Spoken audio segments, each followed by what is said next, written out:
Nossa saudação é com muita alegria que estamos chegando aí onde quer que você esteja, com aquela alegria, aquela vontade de fazermos uma companhia útil e amiga a todos vocês. O Nova Consciência de hoje traz de volta um companheiro que a cada ano tem figurado aqui no Nova Consciência e por razões muito justas. Ele foi músico, não deixou de ser, porque ele de vez em quando pega no violão e nos traz assim uma beleza, né? Foi advogado, não deixa de ser, mas deu um salto de qualidade, né? Transformou-se em juiz, mas antes de qualquer coisa, antes de qualquer dessas fases, a partir dos 12 anos, no contato com a doutrina espírita, ele tem sido uma dessas pessoas comprometidas com a causa espírita. E aí então ele tem empregado na sua vida, em todos os seus relacionamentos, em tudo que faz, uma qualidade que a gente nota é fruto, resultado dessa decisão, dessa atitude mesmo de tentar, acima de tudo, viver o seu ideal. Eu estou falando de José Carlos De Luca, que volta a este programa e para trazer um novo filho, Atitudes para Vencer. Tudo bem, De Luca? Oi, Jeter. Prazer estar aqui novamente com você, aos queridos telespectadores desse programa Nova Consciência. É uma alegria muito grande poder estar aqui conversando mais um pouquinho. Esse aqui já é o sexto filho? Sexto filho. Puxa vida, vamos lembrar os outros. Primeiro, Eu Sem Medo de Ser Feliz. Sem Medo de Ser Feliz. Depois o romance Justiça Além da Vida. Depois Para o Dia Nascer Feliz. Com os Olhos do Coração, Olho Mágico e Atitudes para Vencer. Lembrando que inclusive o De Luca, todos os seus livros têm seus direitos cedidos para obras sociais e especialmente Para o Dia Nascer Feliz é uma oferta dele, né, em prol da comunicação, da divulgação da doutrina espírita, então tem os direitos cedidos para a Rádio Boa Nova. De Luca, o que... bom, você tem aqui, eu quero agradecer, né? Ele nos coloca, eu e a Gil aqui, como no rol de alguns amigos que têm o incentivado e lembra que algumas pessoas que eu vou fazer uma questão de... né? Ana e Antônio Carlos La Ferreira, Agnes e Giovanni Santoro, Cláudia e Luiz Saigusa, que vocês conhecem da Boa Nova, do Entre Amigos, Giovanni Jeter Giacomini Filho, Iracema e Antônio Carlos Rebelato. E especialmente a Amilcar Del Chiaro. Queria aproveitar, porque praticamente a gente está comemorando aí um ano de ausência do Amilcar. Aliás, o Amilcar já no segundo livro teve uma inspiração para você, não é isso? No livro Justiça Além da Vida, o Amilcar faz o prefácio do livro. Isso. E o prefácio dele, que às vezes talvez seja até melhor do que o próprio livro. Não, que é isso. As duas coisas, elas são... um grande livro tem um grande prefaciador. Mas a homenagem ao Amilcar é a homenagem a alguém, Jeter, que sempre me incentivou desde os primeiros passos, né? O Amilcar... Desde que eu lancei meu primeiro livro, logo na primeira semana ele já fez um contato comigo, já me incentivou, sempre mantinha aquela relação quase que paternal. O Amilcar, para mim, muitas vezes se afigurou como um pai, né? Um pai que me incentivava a escrever. E eu fiz até observação aí, que o incentivo dele não era um incentivo qualquer, era um incentivo, sobretudo, de me manter fiel aos princípios da doutrina espírita. E outra bela surpresa é o prefácio aqui também, um prefácio psicografado por um grande entusiasta também da doutrina espírita, um escritor que tem duas obras que são estudadas até hoje, né, sobre a mensagem do Apocalipse e o Evangelho de João, que é o Nelson Lobo de Barros, que é criador e inspirador também de uma grande obra social. Como é que foi essa surpresa? Olha, realmente foi surpresa mesmo, né? Porque quando o médium, o Antônio Carlos, o Toninho, lá da Fraternidade, disse, olha, recebemos aqui um prefácio para a tua obra, né? Porque os direitos autorais dessa obra estão destinados à Fraternidade Cristo Redentor. E realmente nós nos surpreendemos, né, pela prefácio do Dr. Nelson, um homem erudito, um homem estudioso da doutrina espírita, e o prefácio dele realmente é de uma grandeza, de uma sensibilidade, de colocações profundas, sensíveis e muito atuais, né? Muito então, para nós realmente foi um incentivo, né? Aliás, eu comecei me interessando assim, nossa, eu fui me envolvendo com o texto do prefácio, virando a parte. Nossa, o Nelson, então foi realmente uma coisa. De Luca, eu acredito até que você seja pioneiro, e você repete aqui uma fórmula que eu acho muito adequada. Eu nem sei se você é o pioneiro, pelo menos me parece. Essa forma de trazer um tema, mas construí-lo a partir de todo um envolvimento cultural, uma inserção cultural. Claro, a paternidade a gente percebe ali, a raiz, a base espírita, mas você tem todo, vamos dizer assim, uma interseção junto à cultura do momento que se está vivendo, ou a cultura de uma maneira em geral, porque na bibliografia a gente percebe isso, toda essa preocupação. Como é que é isso? Você é pioneiro nesse aspecto? Eu não acredito que seja pioneiro, né? Mas é uma ideia que eu sinto que eu tenho alguma facilidade, Jeter, ou talvez até necessidade, de falar também aos não espíritas, de falar também aos companheiros, ao católico que acredita na reencarnação, Legal. Né? Ao protestante que eventualmente ele acredita na vida após a morte, ele tem conceitos imortalistas e espiritualistas já incorporados ao seu modo de ser. O brasileiro ele tem muito disso, desse sincretismo. Então, eu tenho alguma facilidade, ou pelo menos, talvez não seja facilidade, talvez limitação minha, de falar às pessoas que ainda estão tentando encontrar algum caminho, alguma explicação para os grandes problemas. E o Espiritismo tem essas grandes respostas para os grandes problemas da atualidade. Uma linguagem simples, uma linguagem coloquial, para que a pessoa depois mergulhe, vamos assim dizer, nas obras mais substanciais. Agora, como é que surgiu a atitude de um livro que eu poderia dizer motivacional? Sim. Né? Atitudes para vencer. Como é que surgiu essa ideia? Como é que é? Olha, o que o motivou, o que o levou a buscar esse tema? É o contato com o público, contato através da rádio, contato com cartas, e-mails. Eu chego a receber palestras. Eu chego a receber em torno de umas 100 entre cartas, e-mails e perguntas na rádio, mais de 100 questões todos os meses. E aí, analisando tudo isto, nós vamos vendo que alguns temas vão se repetindo. E eu pude perceber, então, que nas perguntas que as pessoas formulavam, muitas vezes as respostas já estavam dadas. Então eu me perguntei, mas puxa vida, a pessoa pergunta, mas ela já sabe. E muitas vezes a própria pergunta já demonstra que a pessoa tem um conhecimento do assunto, sabe por que caminho trilhar.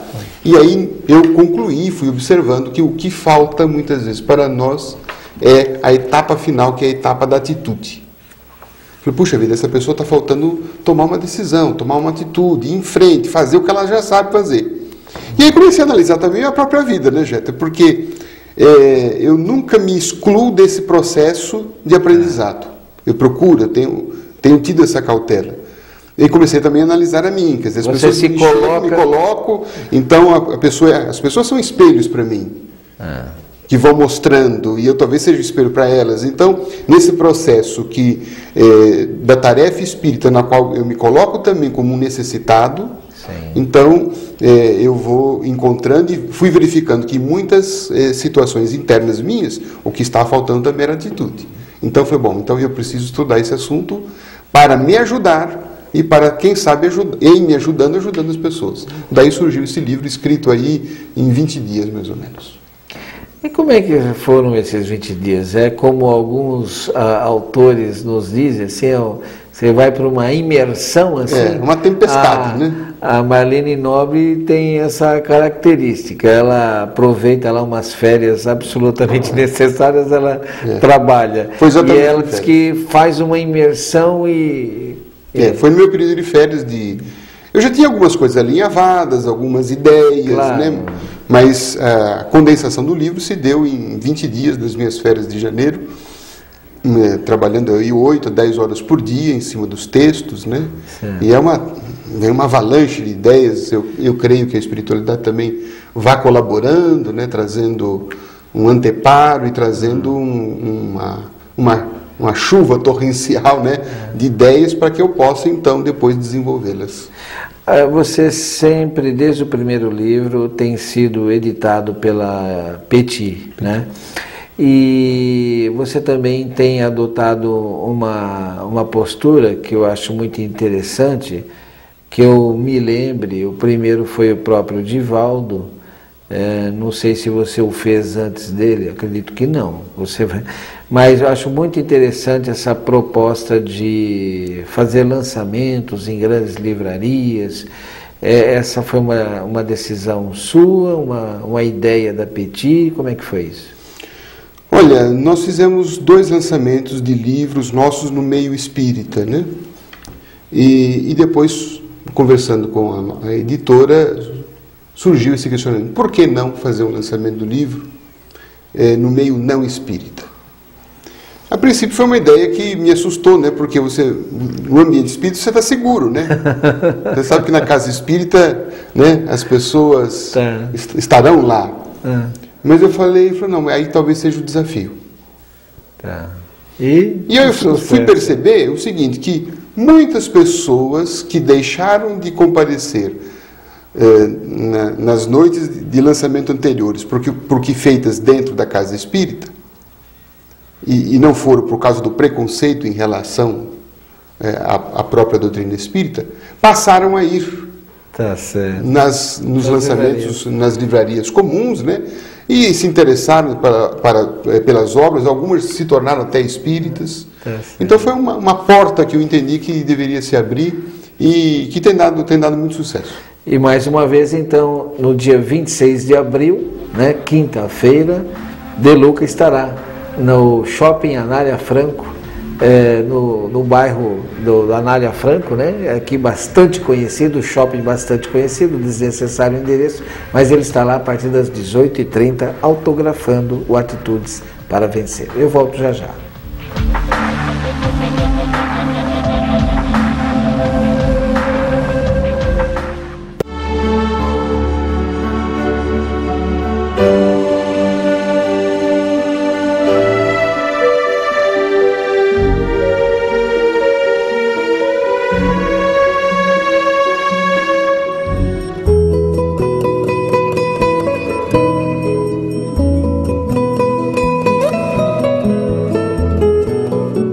Tocando a Alma, volume 2.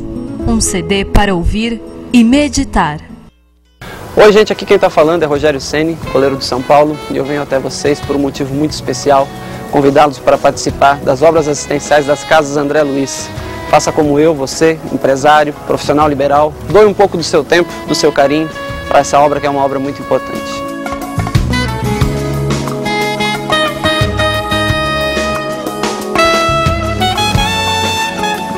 Eu quero dar meu testemunho público da alegria de ver uma emissora espírita funcionando, transmitindo mensagens, orientando e executando o fundamento básico da doutrina espírita, que é a promoção do ser humano. Eu estou muito feliz de estar aqui, que Deus abençoe e que eles tenham um sucesso pleno, sempre.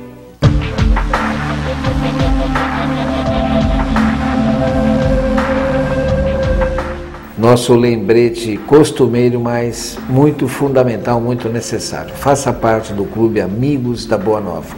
Lembrando que a doutrina espírita é consoladora e, acima de tudo, diante da proposta do programa de hoje, bastante motivadora para novas atitudes, né? E aí, então, aproveitarmos muito bem a lei de ação e reação, de maneira que a gente possa efetivamente ter sucesso, né? Vencermos a nossa jornada evolutiva. Então, faça parte do Clube Amigos da Boa Nova 0800 12 18 38, porque precisamos estender esta caridade essencial, né? Podemos, devemos continuar amenizando essas dificuldades materiais, essa penúria, o sofrimento que não é criado por Deus, na verdade é criado por todos nós, infelizmente.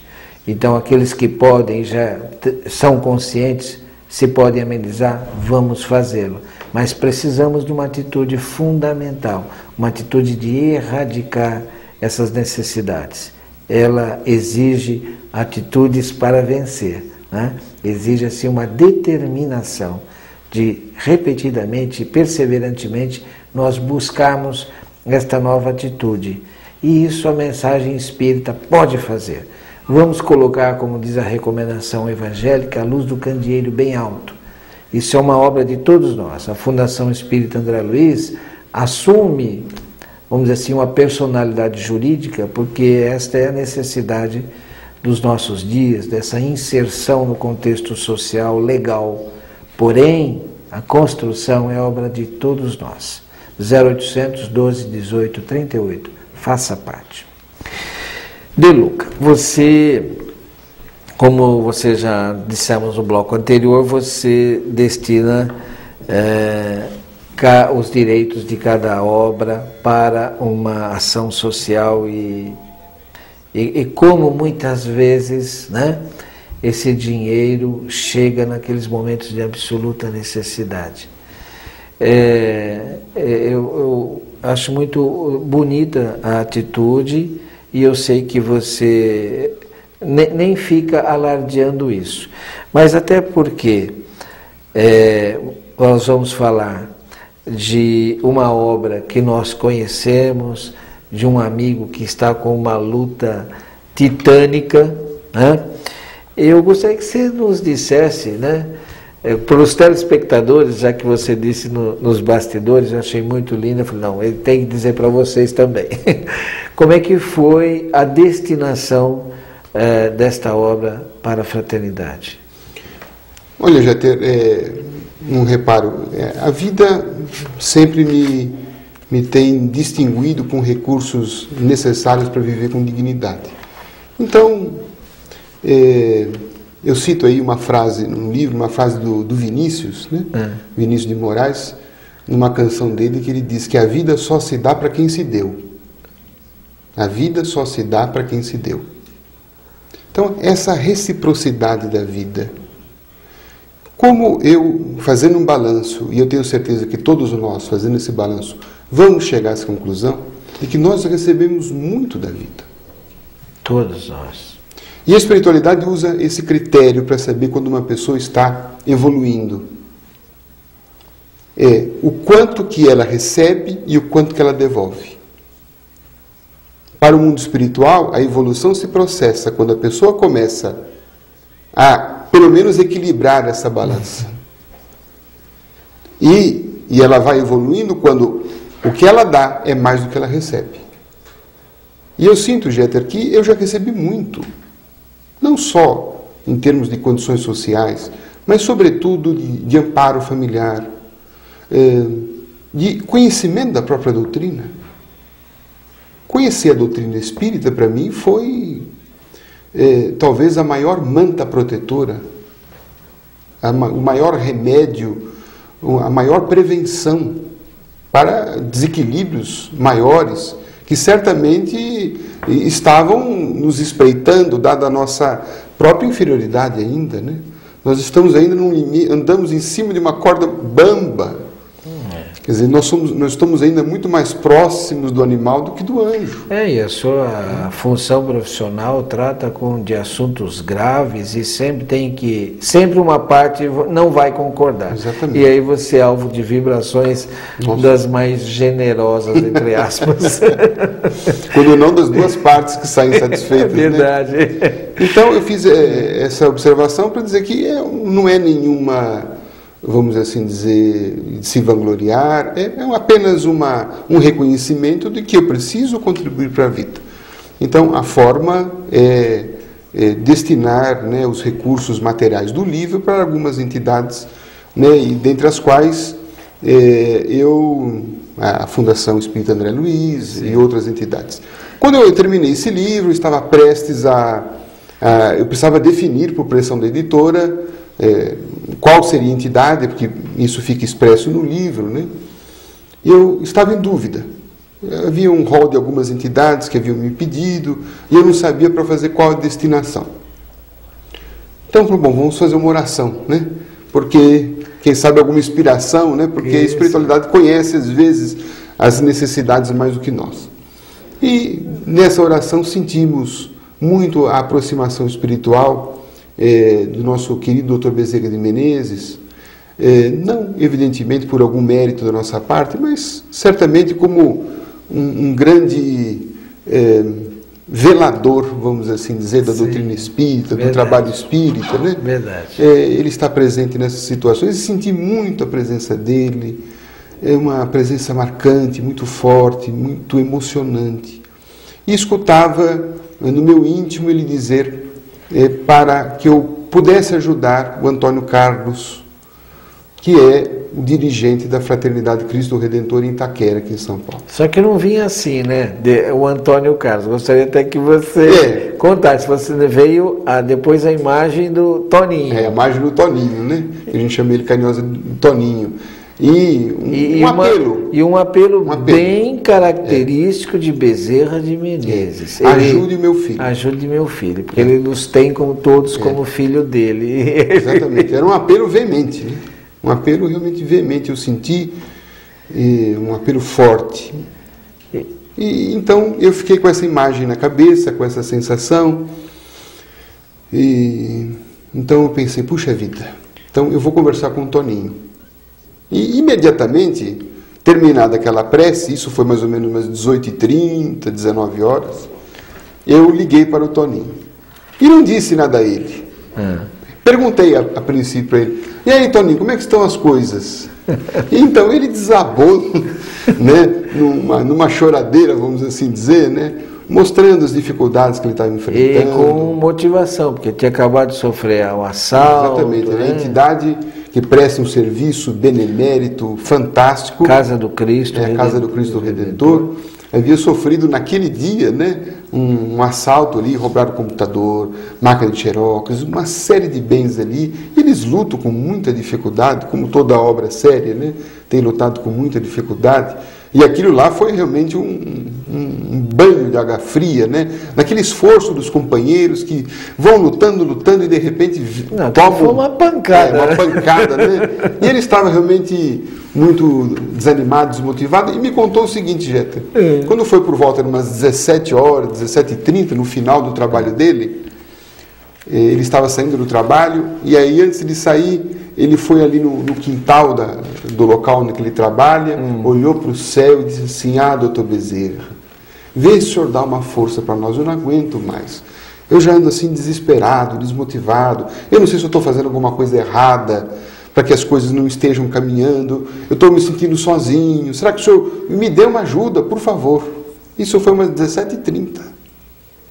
Eu senti o doutor Bezerra por volta de 18h15, e às 19 horas eu estava dando um retorno ao Toninho, e quando eu falei então da destinação, dos recursos do livro, já é o segundo livro que nós destinamos à Casa do Cristo, então ele ficou muito emocionado, e mais do que o recurso financeiro, que o dinheiro... Até porque vai ter um tempo para isso chegar, né?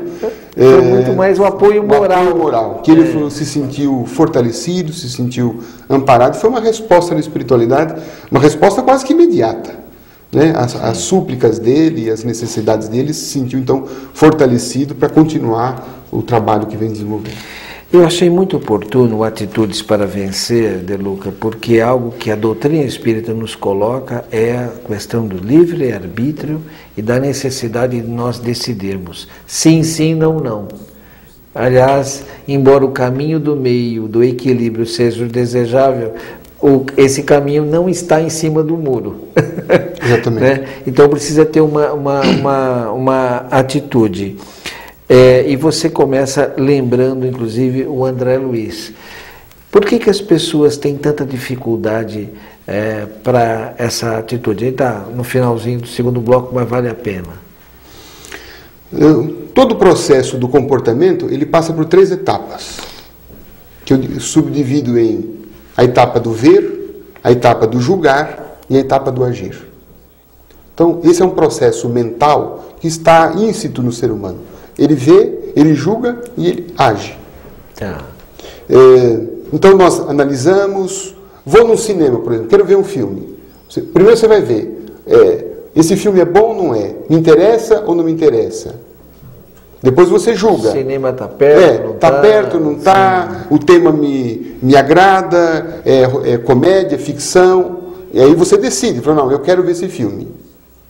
Só que aí você precisa migrar para a terceira etapa. Você precisa sair da sua casa, pegar o carro, pegar o ônibus, pegar o metrô, ir lá comprar o ingresso e entrar dentro do cinema. E eu percebo então que nós, nesse processo, às vezes vemos, muitas vezes julgamos, analisamos, mas na hora da atitude e na hora do agir, nós não agimos, o que não deixa de ser uma atitude. Só que é uma atitude infeliz. Né? Exatamente, uma atitude de inércia. A inércia também é uma atitude, o não fazer é uma atitude. E quase todos nós estamos exatamente fazendo sempre as mesmas coisas. Nós queremos uma vida diferente, mas não estamos fazendo coisas diferentes. E de repente, sem perceber, reforçando uma coisa negativa, né? Exatamente. E aí então fica naquele processo da inércia, da desmotivação, dos condicionamentos perniciosos, do desânimo, da baixa autoestima, da fraqueza, e isso fica num círculo vicioso que a pessoa não consegue sair. Vamos conhecer mais atitudes para vencer no próximo bloco.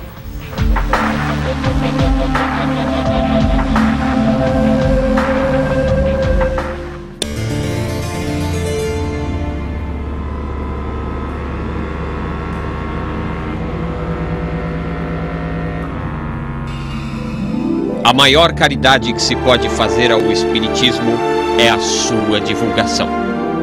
Torne-se um colaborador para a difusão do Espiritismo. Associe-se ao Clube Amigos da Boa Nova através do telefone 0800 121 838 ou através do site www.radioboanova.com.br. Tem gente que não consegue falar direito, né? Mas existem milhares de cidadãos brasileiros que também não ouvem, não enxergam e nem se movimentam bem. Não porque não queiram ou porque ninguém lhes ensinou, mas porque não conseguem. Eu estou falando dos portadores de deficiência mental. Quem é que cuida deles nesse país? Ajudando as Casas André Luiz, você certamente vai viver melhor consigo mesmo. Venha conhecer de perto esse trabalho. Ligue para 0 operadora 11 6457 7733. As Casas André Luiz se esforça para tornar menos difícil a vida do portador de deficiência mental. Atualmente, são mais de 1.200 seres humanos que dependem do nosso apoio. Ajudando as Casas André Luiz, certamente vai tornar as coisas mais fáceis para você mesmo. Venha conhecer de perto esse trabalho. Vem pra cá, gente! Vamos ajudar!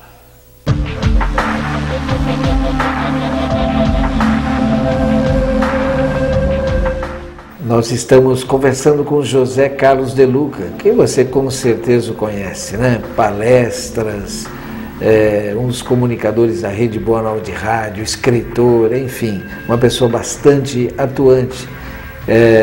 E para você que talvez não o conheça, né, esteja sintonizando esse programa pela primeira vez, ele tem, esse aqui já é o 6º livro, portanto, isso já denota alguém que realmente tem uma qualidade, porque o 6º livro, né?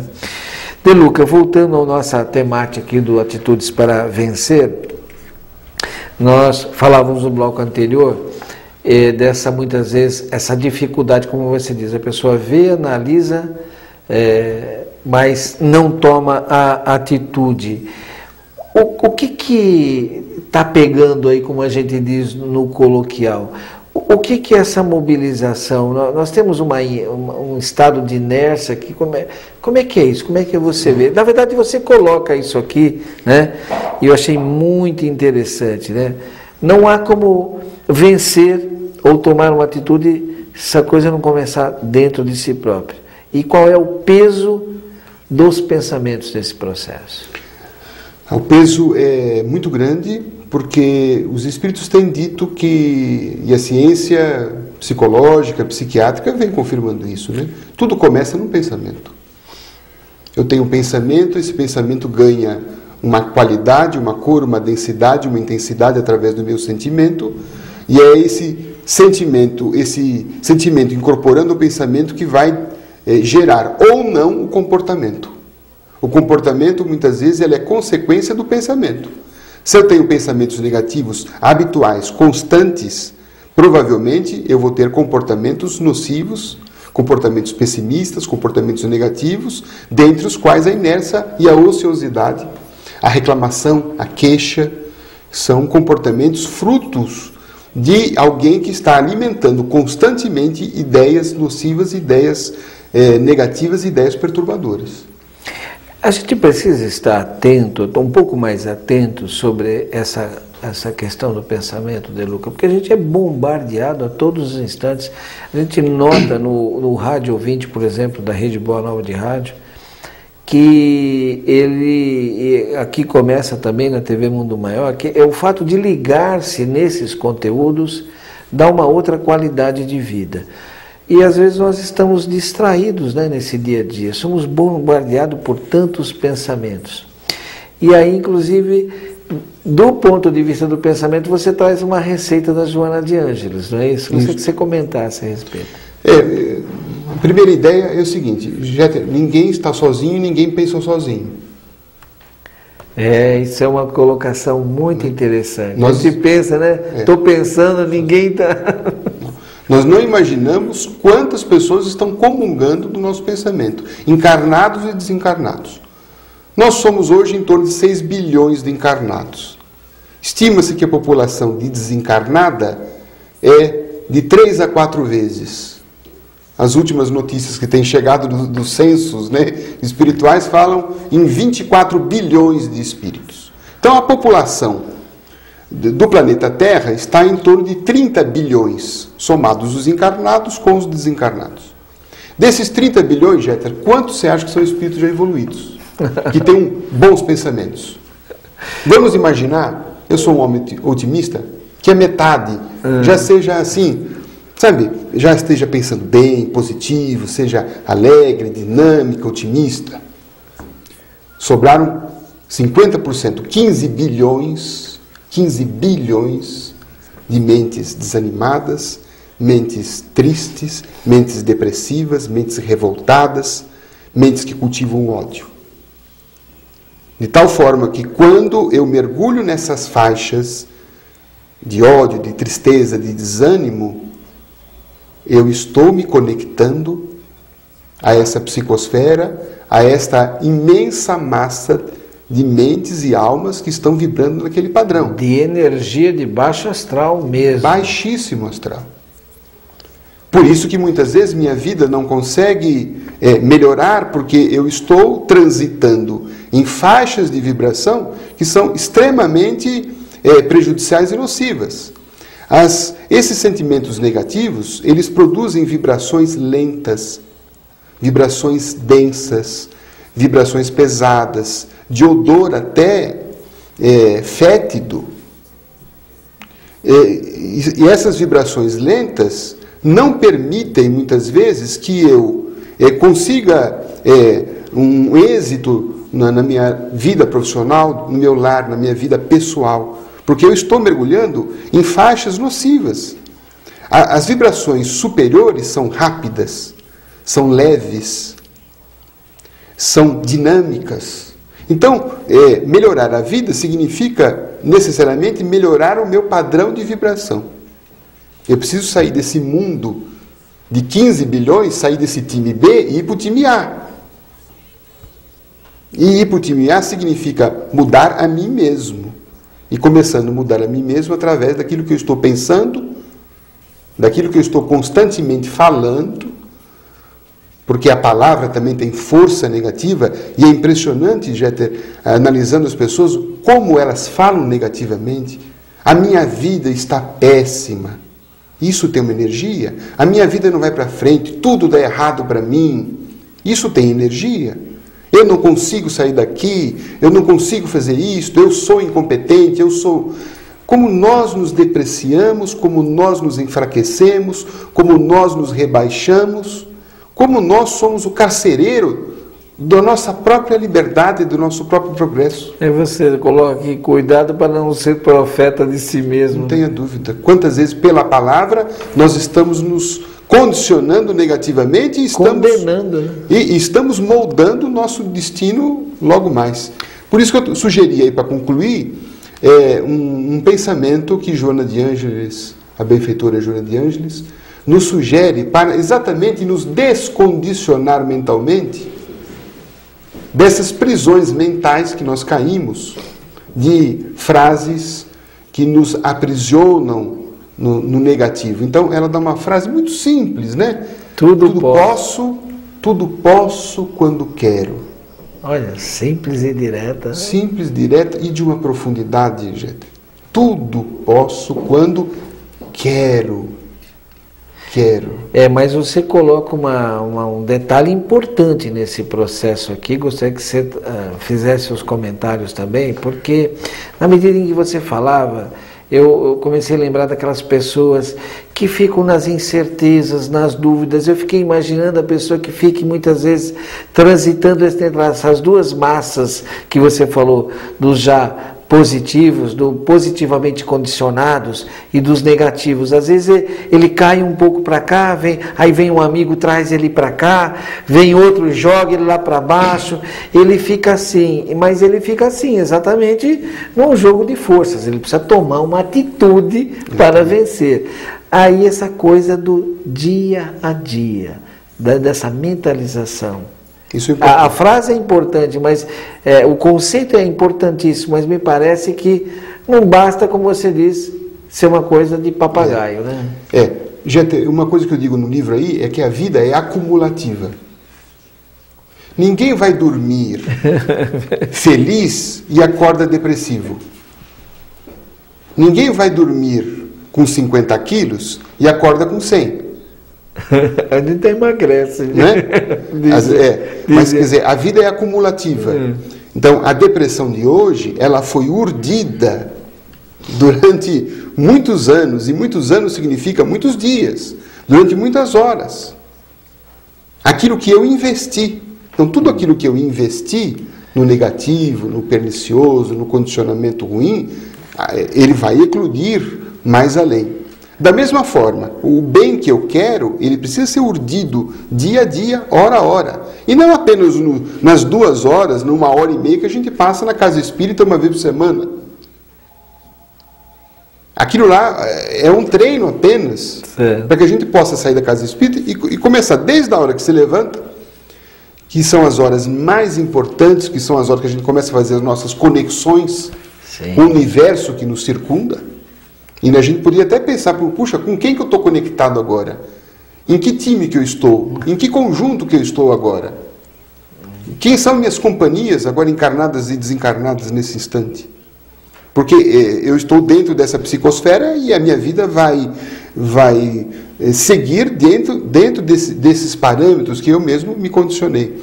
Por isso que esse dia a dia, hora a hora, minuto a minuto, é fundamental para nós, para que a gente possa, pouco a pouco, não é fazendo um pensamento positivo durante 1 hora que eu vou mudar minha vida. Então nós estamos há 20, 30, 40 anos pensando negativamente, aí eu faço o pensamento 1 hora, positivo 1 hora, né? Vou no centro uma vez, faço uma prece num dia e já quero que minha vida se resolva de uma hora para outra. Isso é mais do que uma prática exterior, um treino de condicionamento íntimo, interno, para que a gente vá mudando a nossa inclinação Eu digo até que a gente sofre de um torcicolo, sabe, Jeter? Todos nós estamos sofrendo de um torcicolo porque a gente fica só olhando para o ruim, para o negativo, para o péssimo, para os problemas. Quando vira para o bem, acha que é ruim, olha só, porque dói, né? Dói, né? Então, o livro, né, e talvez a doutrina espírita seja, numa linguagem muito, assim, talvez não muito apropriada, seja aquela pomadinha que vai tirar, olha, não olhe só para cá. Você está olhando para uma angulação que não te convém mais. Olha, mude. A vida é mais ampla do que isto. Te leva com jeitinho, suavemente. Né? Tire esse torcicolo e olhe para o bem, incorpore-se no bem, fale no bem, pense no bem, haja no bem, sobretudo, haja no bem, para que o bem tome conta na sua vida.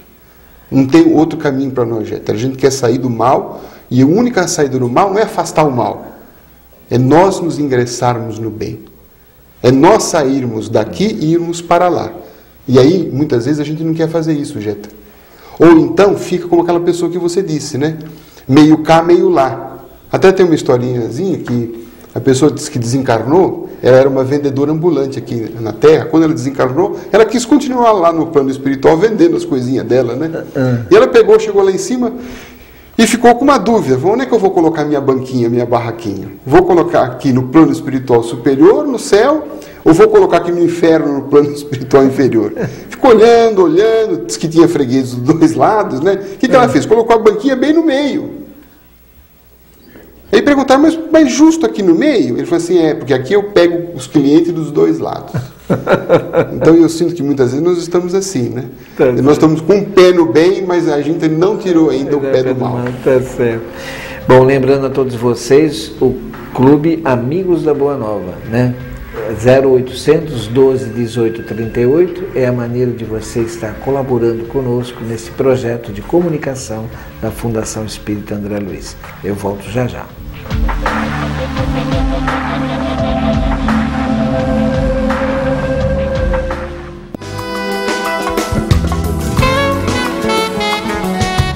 Oi pessoal, quem está falando é o Marcos. Você é empresário, você é pessoa física, você é profissional liberal, venha conhecer as obras da Casa André Luiz. Faça como eu, participe dessa jogada.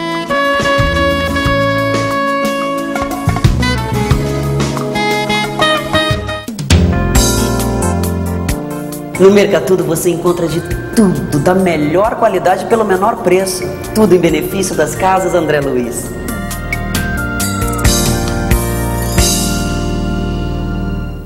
Acesse a página do clube na internet www.radioboanova.com.br e associe-se. Assim, você passa a fazer parte deste clube de amigos que patrocina as ações de divulgação do Espiritismo pela internet, literatura, rádio e televisão. Outra forma de associar-se se dá através do telefone 0800 12 18 38. Uma vez sócio, você passa a fazer parte do clube e tem acesso a receitas, mensagens, poesias, notícias relacionadas a eventos espíritas e muito mais. Além, é claro, de fazer valer a mensagem do Espírito Emmanuel.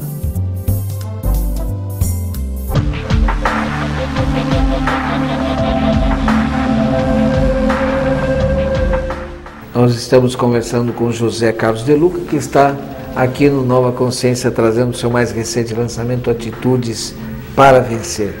Um livro, assim, altamente motivador, conscientizador, porque nós temos visto muitas obras boas, com certeza, nesse sentido desse autoaprimoramento, dessa motivação. Mas o De Luca, eu diria que ele tem uma fórmula especial, porque nos parece assim que os conceitos espíritas, que o Espiritismo traz, falam diretamente à nossa realidade primeira e única, na verdade, espíritos imortais. Então me parece que ele trabalha esses conceitos para a nossa autopromoção, a nossa motivação, de uma maneira muito especial. Então vale a pena mesmo você estar conferindo o Atitudes para Vencer. De Luca, aproveitando inclusive o gancho do bloco anterior, você falando dessa importância do pensamento, inclusive, na sequência, inclusive, dentro de uma sequência que eu percebo racional e lógica, Você tem 2 capítulos a seguir, que 2 recomendações importantes e fundamentais, ainda em relação a essa questão da mudança do hábito, da transição de uma coisa para outra, a recomendação de Jesus, de perseverar até o fim e de brilhar a luz. Gostaria de comentar de você, porque em suma é isso mesmo, né? A perseverança é um requisito das pessoas que chegaram ao cume do sucesso pessoal, familiar, espiritual. E você entende essa atitude como aquela mais diretamente mesmo, ligada à condição do espírito, que reflete a vontade? Porque, como diz Emmanuel, você tem um potencial incrível, mas se você não mobiliza a vontade... O próprio Emmanuel diz que nós somos uma usina de força. Mas essa usina, para ela funcionar, você precisa acionar o botão da vontade. Na esteira da frase da Joana, tudo posso quando quero. Quando quero. Será que a gente quer mesmo? Aí está o detalhe, né? E aí tem um capítulo, Jeter, sem querer fugir da perseverança, mas tem um capítulo que eu acho interessante, que eu fui estudar. Por que a gente sabe e não faz? Por que a gente e não quer? No fundo não quer. Quer e não quer, né? Exatamente. Aí, estudando, examinando... Como diz o coloquial, quer da boca para fora. Exatamente. Sabe o que tem que fazer, mas não faz. Por quê? Os estudiosos do comportamento dizem que nós somos movidos por 2 jogos, por 2 forças muito fortes. São as forças que nos impulsionam, que se chamam dor e prazer. Dor e prazer são 2 coisas que vão interagindo conosco, e nós tudo fazemos na vida para evitar dor e obter prazer. Isso está dentro do ser humano e nós nos movemos por isso. Então vamos imaginar, por exemplo, eu sinto o caso do meu pai. Meu pai, que foi um fumante durante 40 anos. Por mais que os conselhos da minha mãe, os conselhos do médico, de todo mundo, pare de fumar, ele nunca parou. Por quê?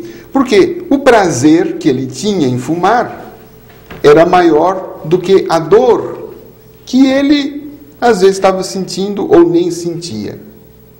Quando um dia ele sofre um infarto e o médico diz para ele: você precisa parar de fumar, porque se você não parar de fumar, você desencarna, você morre. Então, nesse momento, o que aconteceu? Por que ele parou de fumar?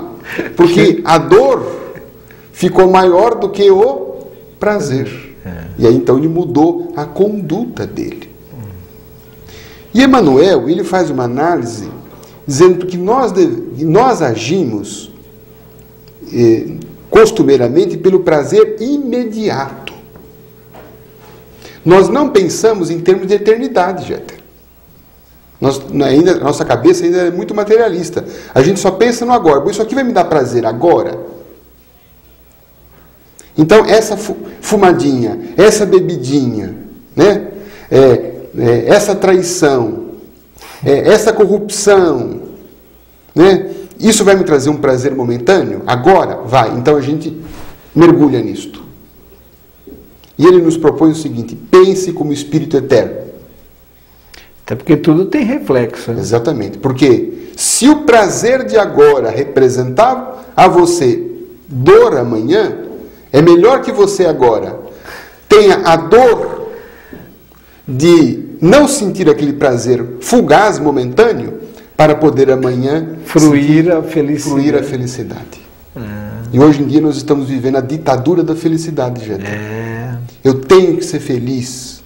E esse ter que ser feliz... Você tem direito, você precisa, sei lá. Eu quero. E aí é a felicidade a qualquer preço. E o que é essa felicidade a qualquer preço? É a felicidade do prazer imediato, que vai nos levar amanhã a muitos sofrimentos. Então, vamos pensar, né? O livro trata um pouquinho disso, de como é que a gente pode trabalhar com essas forças e usá-las a nosso favor. Dor e prazer é um mecanismo muito interessante. Ah, sim. Eu diria que dor e prazer são grandes alavancas, ou se não mesmo os cutucões da lei do progresso. Da lei do progresso. Tá ali implícito. Eu achei muito interessante um capítulo. Normalmente nós lemos todo o livro para estar conversando com os nossos entrevistados, mas esse aqui saiu assim, né? Peguei da boca do forno e fiquei logo entusiasmado e queria até ressaltar, né, esse lançamento. Lápis de Deus, o que denomina esse capítulo aqui? Do que fala isso? Eu trabalhei uma frase de Madre Teresa de Calcutá. Quando perguntaram a ela que ela se sentia, perguntaram a ela como é que ela sentia a missão dela. E ela disse assim: eu sou um lápis de Deus. E através de mim, Deus está escrevendo uma mensagem para o mundo. Que coisa bonita. Então eu comecei a pensar que nós, Jeter, somos também um lápis de Deus. Em tudo que formos fazer. Que mensagem... E não é mais um lápis, né? É o lápis. Cada um de nós é o lápis. Exatamente. Né? Então, que mensagem Deus está mandando para as criaturas através do nosso intermédio? Uma atitude vencedora é também, Jeter, nós contribuirmos para o progresso da humanidade. Eu considero isso uma atitude vencedora, porque ninguém vence sozinho. Sim, isso. Nós estamos chegando a uma fase da humanidade, Jeter, da história da humanidade, que ou todo mundo ganha, ou todo mundo perde. Né? Todo mundo perde. Então, dentro de casa hoje, a dinâmica da família não adianta mais o marido impor, o homem impor, como é que vai ser a vida, como é que os outros têm que se comportar, qual é o destino na família, e ele tem um sucesso lá fora e a família destruída dentro. Ou todo mundo ganha na família, ou todo mundo perde. A empresa também é assim, as empresas, cada dia mais elas estão sendo compelidas à ética do justo, à ética da bondade, à ética da justiça. Porque se ela tiver uma atividade predatória, ela consegue o cliente hoje, mas o perde amanhã. Porque antigamente a pessoa estava na sua cidade, ela queria comprar, por exemplo, carne. Na cidade dela, só tinha um açougue. No bairro dela, só tinha uma pessoa que vendia carne. Então essa pessoa poderia, como se diz na gíria, deitar e rolar, porque sabia que inevitavelmente amanhã a pessoa voltaria ali no seu estabelecimento. Hoje não. Com crescimento econômico, tecnológico, no mesmo bairro a pessoa tem 10 açougues. E todo mundo quer ser bem atendido. Se Exatamente. Não sou, mudo de lugar. Ele atravessa a rua e tem o concorrente lá na frente. E então, hoje as pesquisas mostram que nem fidelidade às marcas as pessoas têm. Não tem. Por quê, Jeter? Com o avanço da tecnologia, quase todo mundo hoje tem o mesmo tipo de produto. Teluca, eu estou a 2 minutos do encerramento desse programa, mas eu queria que você falasse sobre o último capítulo, a Árvore da Transformação. Olha, Jeter, o capítulo que eu mais gostei de escrever. Mais gostei porque eu lembro da história de Zaqueu, o cobrador de impostos, que um dia encontrou Jesus. Para mim, ele é o protótipo do homem que teve uma atitude vencedora. Ele vivia uma vida... Se fosse examinado por um médico hoje, Zaqueu seria considerado um homem depressivo. Ele era muito rico, porque cobrava impostos exorbitantes. Aliás, ele era o chefe dos cobradores de impostos, o chefe dos coletores. Mas ele vivia um contraste. Ele era rico, mas não tinha uma vida abundante. Não tinha amigos. Ele poderia dar os maiores jantares na casa dele, mas não tinha quem convidar, porque era odiado por todo mundo. Quando ele sabe que Jesus passaria pela sua cidade, Jericó, ele resolve então encontrar Jesus. Falou: eu preciso conhecer esse profeta. Quando ele vai para o meio da multidão, ele era um homem de estatura baixa, ele percebe: puxa vida, se eu ficar aqui no meio da multidão, eu não vou conseguir ver Jesus e Jesus também não me verá. E o que ele faz então? Ele sobe numa figueira uma frondosa figueira, e fica trepado na figueira, esperando Jesus passar. Quando Jesus passa, vê aquela cena inusitada de um homem bem vestido, rico, trepado numa árvore, né? E aí então Jesus faz aquela proposta para ele de dormir na casa dele. Ele desce da árvore, vai para a casa dele. Jesus mais tarde se dirige à casa dele, então Zaqueu tem aquela outra atitude vencedora de distribuir seus bens, metade dos seus bens aos pobres, e a quem ele tinha prejudicado, ele ia restituir em quádruplo. Então, Zaqueu foi um homem de atitude. Ele foi para o meio da praça, ele subiu na árvore, ele desceu da árvore, ele correu para a casa dele, ele dividiu os seus bens e doou o quádruplo àqueles que ele tinha prejudicado. Por isso que Jesus falou para ele: hoje a salvação entrou na sua casa, porque através das atitudes dele.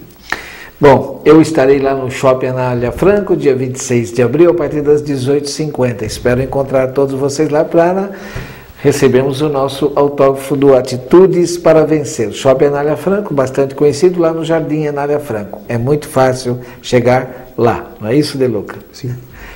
Bom, estamos chegando ao final de mais um Nova Consciência. Com certeza, Atitudes para Vencer fará parte desse projeto de construção da sua nova consciência. É tudo que precisamos para enfrentar o milênio que praticamente está no seu início. Até o próximo programa.